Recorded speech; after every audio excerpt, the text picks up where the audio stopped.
Hey guys, how's it going? I literally just got back to Carlisle, and it's been an amazing weekend. I'm so tired. Yeah, so let's talk about Sunday. Not much happened Sunday either. I'll be totally honest.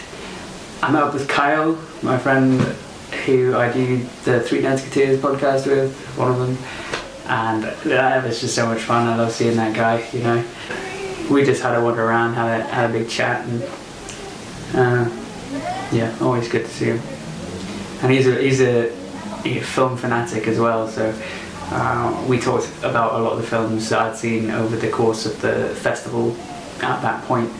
And then we went to see Blood Simple, which was the Coen brothers' debut. I think it won the Grand Jury Prize in 1985. That might not be true, but I'll put it in the edit if it is. Yeah, so that was really cool to see Blood Simple with him, but then he had to run off because he was going to see Matilda. Yeah, I went to see some more short films. These ones were the ones that were shown in Utah in the main Sundance Festival. And a lot of them I didn't really connect with, I'll be totally honest. It was the weaker selection of shorts that I'd seen throughout the entire weekend. There were some really impressive things, and I mean all of them are such an achievement and so impressive, but in terms of things that resonated with me, there was only a couple. It all happened so fucking quick, and now it's gone. Yeah, quick side note, sorry that I fell behind with the vlogs. The internet was terrible there, and at the end of the last 2 nights I was so shattered. There was this crazy short called The Procedure. The filmmaker wasn't there, so we didn't really get an explanation. Yeah, if you get the chance to watch The Procedure, I recommend you watch it and go in not knowing a single thing. But the lead programmer of Sundance was there, and he said, the guy's not here to make a comment, but what I will tell you is, all I know is he wanted to make an effect on people, and he certainly did. The Grand Jury Prize winner was an animated film called Edmund, which was stop motion but also 2D animations of the eyes and stuff like that. That was drawing animated, but the characters themselves and the environments were all sort of puppets. Cool, but really weird.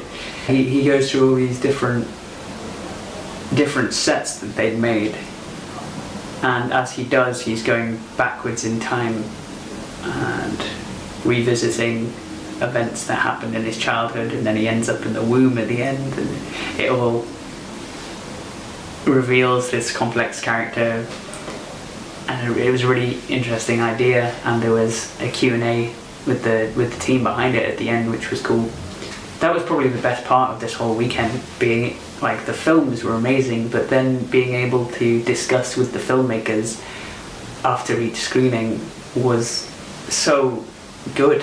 I mean, what better experience could you ask for as a young filmmaker, you know? I was then supposed to see Goat with Nick Jonas. It's about fraternities in America and the rituals that the induction rituals that go on as a part of those. But there was a bit of a mess up with food, because I hadn't eaten since breakfast, and I had a 10-minute window to get some food before the showing of Goat. So I ran down to the bar and I was like, hey, can I get this? And then they didn't have it, and it was a whole thing. Yeah, so I missed Goat, but then I went to see Whiskey Tango Foxtrot, Tina Fey's film, with Margot Robbie and Martin Freeman, which was so good. To be honest, I'm sure I enjoyed that more than I would have enjoyed Goat. It seems interesting, but not really my type of film.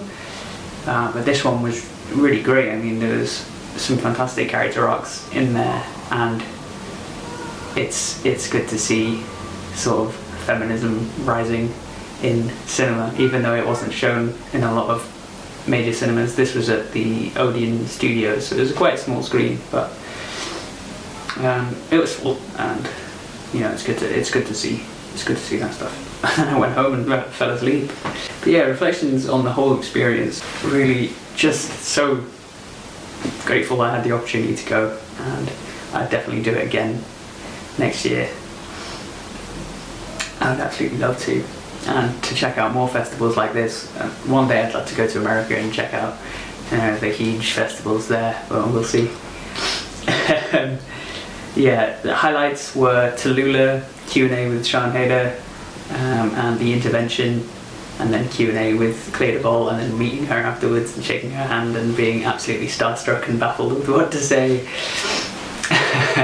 Todd Sullivan's Wiener Dog and his Q&A, he's so funny. You can see just how much of himself he puts into these films.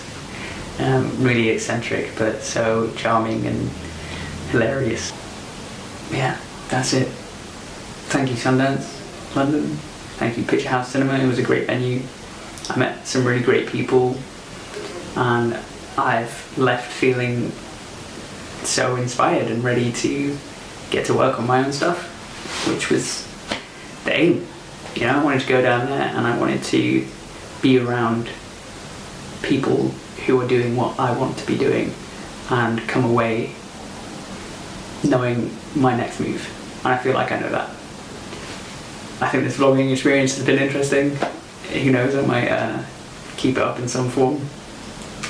I definitely feel like my confidence sort of grew over the period. Yeah.